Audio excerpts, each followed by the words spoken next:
They live among us, often unnoticed, quiet, withdrawn, seemingly harmless. These are the killer loners, individuals who erupt in horrific acts of violence, shocking communities and leaving behind a trail of unanswered questions. Their crimes fascinate and terrify us. We struggle to understand what could drive someone to such extremes. This video delves into the dark world of killer loners. We will explore their psyche, examining the factors that contribute to their isolation and violence. By understanding the warning signs and the importance of mental health support, we can hope to prevent future tragedies and foster safer communities. This is not just about understanding the perpetrators of violence, but about recognizing our collective role in creating a society that values connection and mental well-being.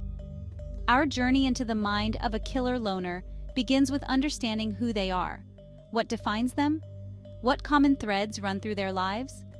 By examining their characteristics, we can begin to unravel the complex tapestry of their motivations. The goal is not to excuse their actions, but to shed light on the darkness. It's about confronting an uncomfortable truth. These individuals are not monsters from a horror movie. They are human beings shaped by a complex interplay of personal experiences and societal influences. The annals of crime history are replete with chilling examples of killer loners whose actions have left an indelible mark on society. Detective James Mitchell, Ted Kaczynski, the Unabomber, terrorized America for nearly 2 decades with his homemade bombs.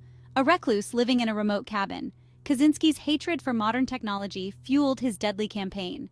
Researcher Christopher Dorner, a former Los Angeles police officer, went on a murderous rampage in 2013, targeting law enforcement officers he believed had wronged him. Dorner's manifesto, published online, detailed his grievances and his desire for revenge.